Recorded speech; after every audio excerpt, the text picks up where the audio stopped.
He left her, not almost, not slowly fading. He made a decision, and he walked away. And from the outside, it looks simple. He left, so it's over. That's how most people see it. A clean ending, a closed door, a finished story. But if it were that simple, you wouldn't still feel it. You wouldn't still be sitting in this question. If something real existed, why isn't he coming back? Why isn't he moving toward you? Because something did happen, and not in the way people casually say that. Something shifted, something opened, something reached a level. That doesn't just disappear because someone walked away. And that's where everything changes. Because when something real happens, it doesn't stay contained in the moment. It expands. It follows. It lingers in ways you don't expect. And when he left, something didn't leave with him. You felt that, not in a dramatic way, not always loud or overwhelming, but consistent, present, like something unresolved. That didn't fully close, and that's because it didn't. Because just because someone leaves physically doesn't mean the experience ended internally. And this is the part most people misunderstand.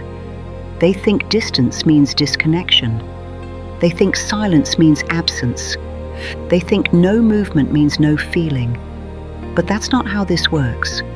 Because what he felt with you didn't just connect him to you, it disrupted him. It shifted something in him. That was used to operating a certain way. And when something disrupts you like that, you don't immediately know what to do with it. You don't immediately act on it. You process it. And processing looks like stillness. It looks like nothing from the outside. But internally, it's a lot. Because now he has something to compare everything to. A different kind of connection. A different kind of presence. A different kind of depth. And once you've experienced that, you recognize when it's missing. Even if you don't say it, even if you don't consciously think it, you feel it. And that feeling doesn't always create movement. Sometimes it creates hesitation first, because what he felt with you requires something from him, and not something surface level, something deeper, something that asks him to show up differently. And that's where the pause begins. He's not coming toward you because he's in the process of becoming someone who can. And that process is not immediate. It's not simple.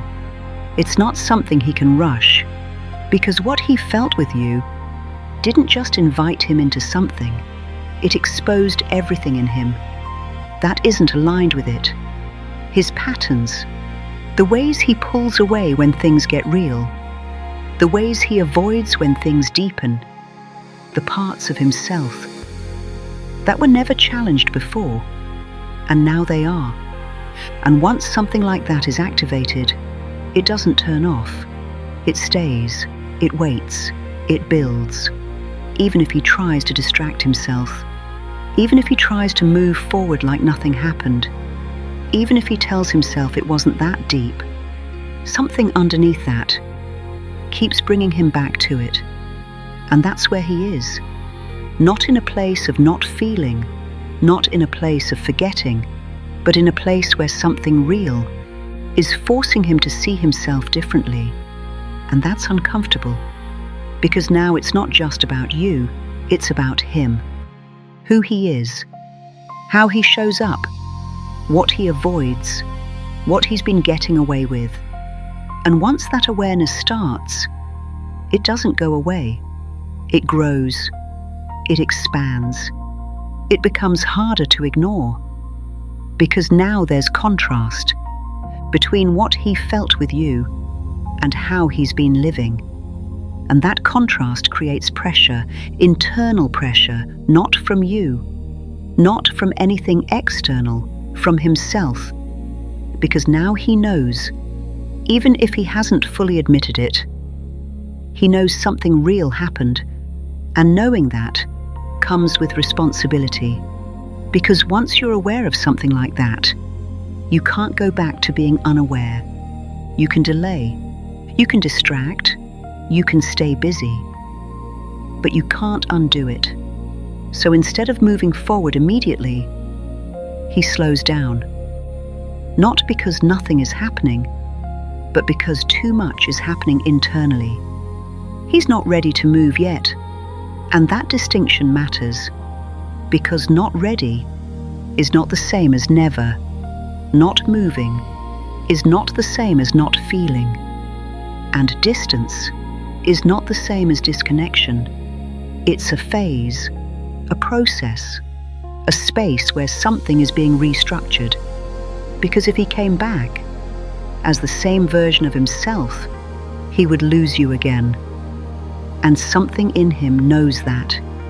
Even if he hasn't said it, even if he hasn't fully processed it, there's a recognition there now, a quiet understanding, that this isn't something he can approach casually, that this requires more from him, more presence, more honesty, more stability. And those things take time to build, especially if they weren't there before. So what you're seeing as distance is actually recalibration. What you're feeling as silence is actually space. And what looks like no movement is actually preparation. Because he's not coming toward you yet, because he's becoming someone who can. And becoming is a process. It's slow, it's uncomfortable, it's not linear, but it's real. And when that process reaches a point where who he is matches what he felt, movement becomes natural, not forced, not rushed, not driven by temporary emotion, but aligned, because it finally reflects who he's become, and who he's become is the only thing that determines what happens next.